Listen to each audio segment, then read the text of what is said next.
Hello everyone, this is Shornali Das, a student of final year BA LLB, Indian Institute of Legal Studies, Siliguri, West Bengal. And I am going to talk you all through the topic of COVID-19 and access to justice. As we all know, the world is under siege due to the coronavirus.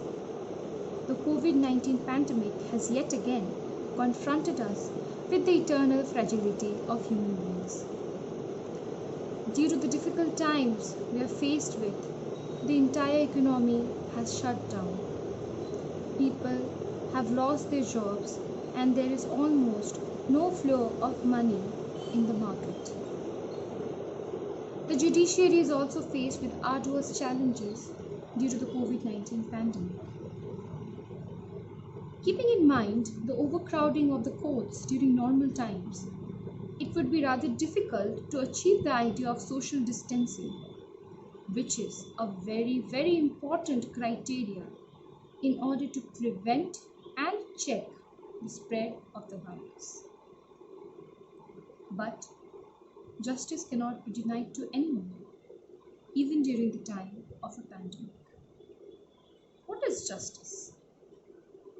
The idea of justice can be narrowed down and described as the right to litigate or defend. The preamble of the Constitution of India solemnly resolves to all its citizens to secure justice, social, economic, and political.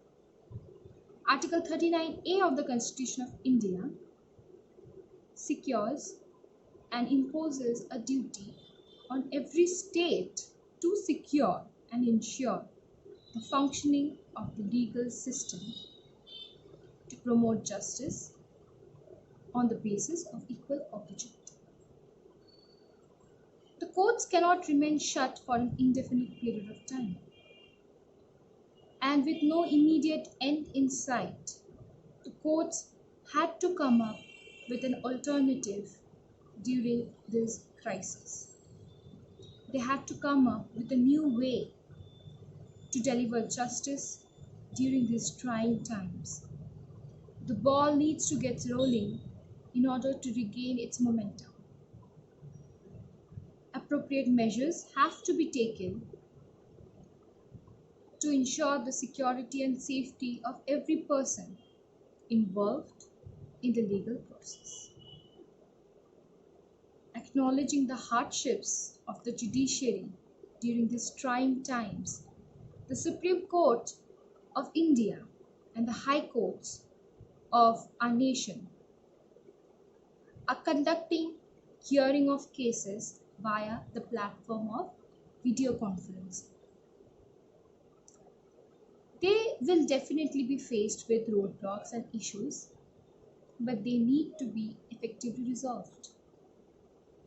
They will face challenges while examination and cross-examination of the witnesses, while pleading cases, while hearing cases in general.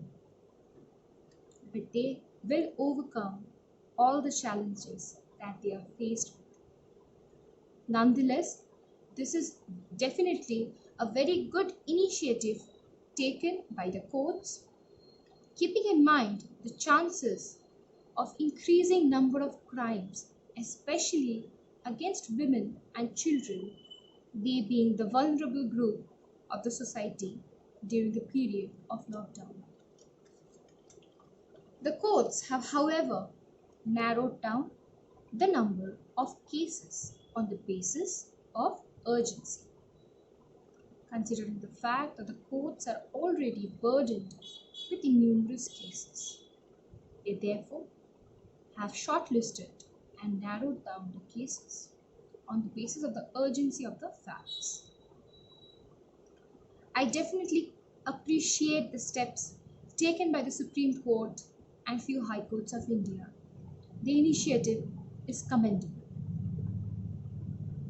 The judiciary system therefore has to tweak and mold the justice delivery system in India according to the special circumstances, which is the need of the hour. Nobody can deny justice to any person even during the time of a pandemic. Legal service, therefore, is also an essential service. It is an essential activity for all those who comes knocking the door of justice. Thank you.